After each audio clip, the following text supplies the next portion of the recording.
As I'm sure many of you are aware, there were some recent NCAA calendar changes regarding communication with underclassmen that brought with them some confusion and some misconceptions about what types of direct communication college coaches are allowed to have, specifically with underclassmen. And so what we hear from a lot of class of 2021, 2022, 2023, they say, I can't talk to college coaches until September 1st, my junior year, full stop.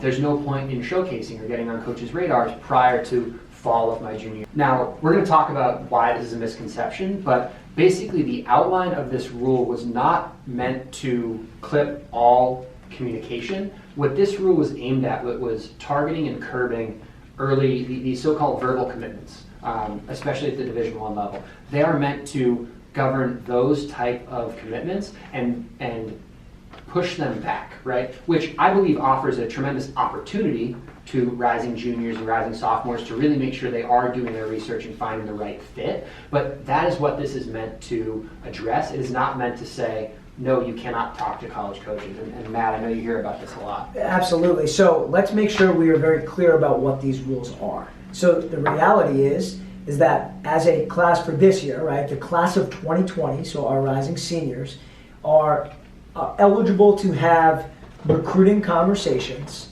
with these college coaches directly. So you can talk about, if it's a scholarship school, how many scholarships are available? Or, coach, are you interested in recruiting me? How many spots are left?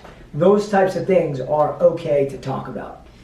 For the younger classes, until the September 1 of your junior year, you cannot have those recruiting specific conversations. So you can still have direct contact, you can still hear how you can improve, you can still have a coach evaluate you, do all the things that really nothing has changed in the 20 years we've been doing this, but you can't specifically say, Coach, I'm interested in your school, are you going to offer me a scholarship? That doesn't happen anyway, but that's kind of the letter of the law. And to the last point, just for the sake of time, it's a good thing. We don't want 7th graders committing to schools. That's really what this is preventing. And we feel as though on the high academic kind of field of play, nothing really has changed unless you've seen something that really has. No, I mean, I think that we ran this camp for 20 years before this calendar change, and we've run it for 1 or 2 since, and still a lot of conversations with underclassmen, with rising seniors, and everyone in between. And I think that the really key thing to remember is that this language and this regulation governs a very specific, very small, quite honestly, subset of conversations, which is things like talking specifics about Matt Sternberg's scholarship. Hey, Matt, here's the scholarship we're able to offer. Here's the roster spot we're able to offer. I would love for you to come visit campus. It is very specific things to your recruiting process, and soliciting those types of pieces of the conversation, that those are the ones that fall afoul of this new regulation. So a lot of really productive conversations to be had up until this line, certainly, as well. And next up that we want to talk about is recruiting outcomes and timelines, which is, I know, something that we hear a lot from parents about too. And specifically misperceptions on when I should be making these commitments as a high academic student athlete. And you might see, once you read these things side by side, you start to see where some of the misperceptions lay. But we hear from the class of 2020, from this year's rising seniors, I'm going to be a senior next fall. This summer is too late for me to get recruited. There are no more opportunities for me across the board. All the spots are full for the class of 2020. And we hear that on one end.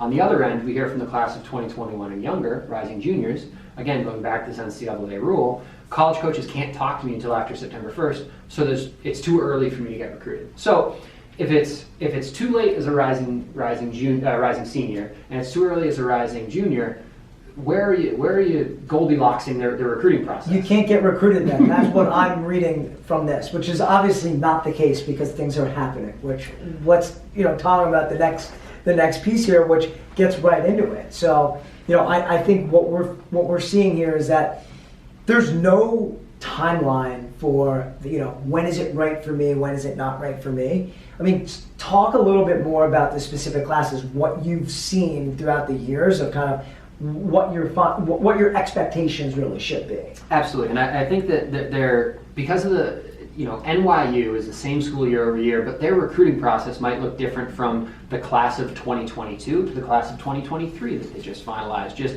based on where they were in their season, what Coach Kimbler was doing on the road recruiting, what are the positional needs. So a different school can look different year over year in terms of where they are timeline-wise, and certainly can be big differences between different schools as well, across Division I versus Division III, Ivy League versus Pac-12, whatever the case may be. There's a whole range. But as a rule, virtually all of the schools that attend our camps, there are a lot of opportunities for the class of 2020 for these rising seniors at the high academic schools through not only the summer, and especially the early part of the summer at our camps in June, but through the fall even as well, as we get towards that early admission deadline for recruiting through the early admission deadline and then through the regular admission too. There's a lot of opportunities for student athletes in that 2020 class. And with a lot of those schools, that's the way that you're making a commitment, is by applying early decision. You still have to get in. So there's really opportunities through that November timeframe when you're kind of figuring things out. Absolutely. And then when you think about the class of 2021 and younger, now is a perfect time. No, you can't have a recruiting specific conversation with a college coach, but now's the perfect time to get on their radar at the programs that you're targeting so that they're able to follow your development, so that you're able to create all this space in your calendar for the proactive communication that we've been harping on all night. Now is when you need to get on their radar so that you have the opportunity to really execute on all these things. And I mean, how many times have you seen a player not be seen by a coach in the right way, and then September 1 of his junior year goes to a showcase and the next day is now committing to a school? I mean, right, and I think that's on September 1st, these coaches aren't seeing somebody play at 9 a.m. on September 1st, meeting them at noon, making sure they're the right fit culturally for their program, talking to their parents about financial aid at 3 p.m., and then committing them at 8 p.m. They are reaching out. If they're picking up the phone on September 1st, they are calling rising juniors, they are calling class of 2021 who've gotten on their radar prior to that deadline. For sure. And they are building their list of 2021s, 2022s, kids that they're going to track and follow over the next 2 years.